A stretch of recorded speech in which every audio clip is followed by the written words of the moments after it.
สบายดีสบายดีสบายดีทักทายสบายดีท่านผู้ชมสบายดีบัดเอ่อตอนสวยๆพี่น้องเอ้ยสบายดียินดีต้อนรับส่งบ่าวเส้นเมืองสลัดน้อยคือเก่าพี่น้องเอ้ยมื้อนี้มีเรื่องสิเว้าให้พี่น้องฟังอ่ากสิฝากมื้อนี้บ่าวเส้นเมืองสลัดน้อยสิฝากให้พี่น้องติดตามไว้เพราะว่าบ่าวเส้นเมืองมื้อนี้เป็นมื้อ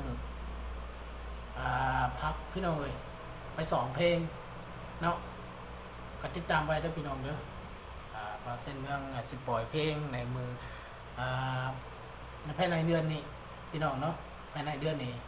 ก็เราติดตามเบิ่งพี่น้องเลยก็ฝากให้พี่น้องเป็นกำลังใจให้เด้อพี่น้องเด้อตอนนี้เราก็อยู่ไปนัดอาจารย์เพิ่นนัดอาจารย์ผู้สอนเพลงพี่น้องเลยเนาะก็สิซ้อมเพลงสิเรียงเพลงที่จริงแล้วเป็นเพลง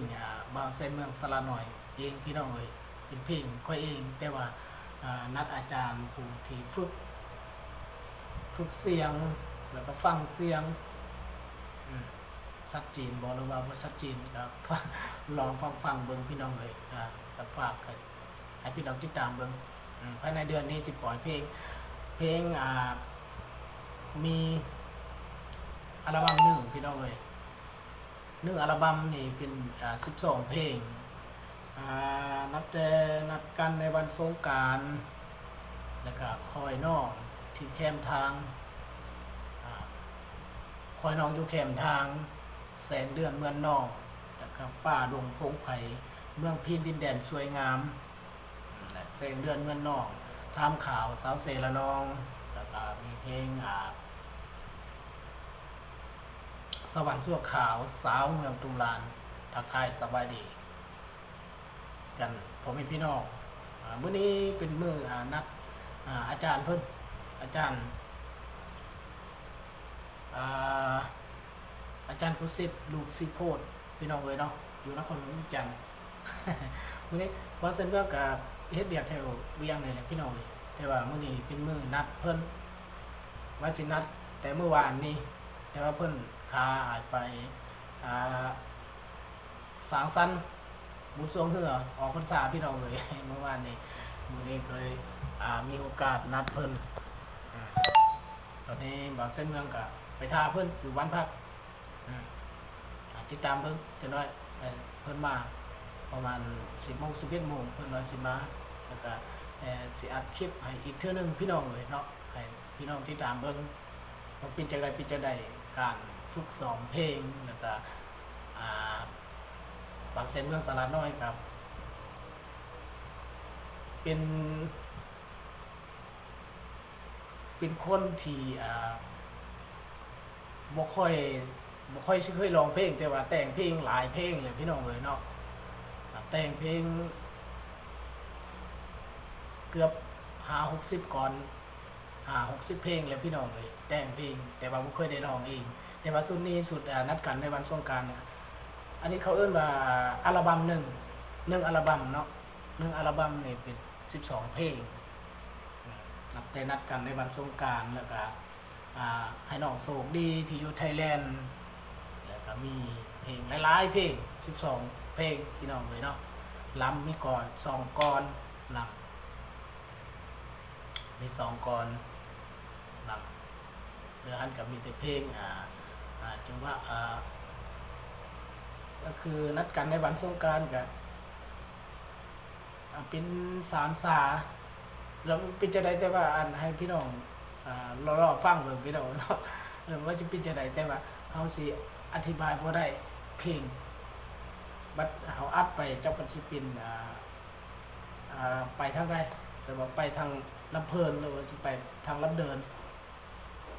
ตามอาจารย์เพิ่นที่เฮ็ดเพลงเป็นเพลงหลายๆเพลงที่บ่เคยได้ร้องพี่น้องอัดก็อัดไปลิ้นๆซื่อๆลองไปตามคาราโอเกะก็เคยไปร้องเพลงเกือบ 2-3 ปีเลยร้องพี่น้องแล้วก็มีแต่งเพลงนำแต่งเพลงก็หลายก่อนเกือบ50ก่อนพี่น้องแต่ว่าบ่เคยได้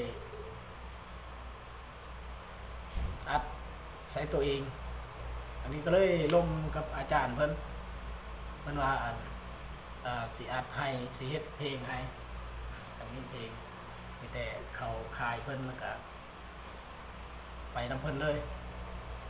แล้วก็สิลงซองบ่าวแซ่นเมืองก็ลงซองเพิ่นก็ลงแต่ว่าครั้งแรกนี่เพิ่นสิปล่อยซองเพิ่นก่อนซองเพิ่นก็คือคนติดตามหลายเลยพี่น้องเลยเอากระทักทายสบายดีซ้ำดีกว่าพี่น้องเลยเนาะคนถ้าได้กินเขาก็มาบางเรื่องนี่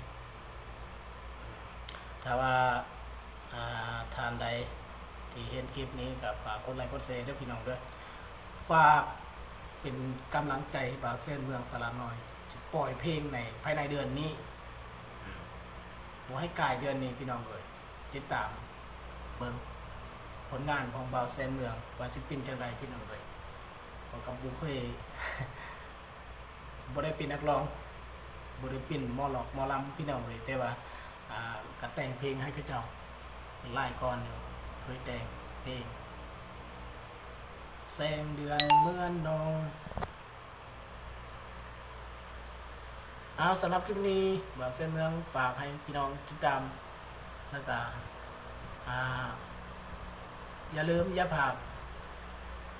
กดกระดิ่งเพื่อแจ้งเตือนเพื่อคลิปต่อไปพี่น้องสำหรับคลิปนี้บ่าวแซ่นเมืองก็สิจบเพียงตัวนี้พี่น้องศิลา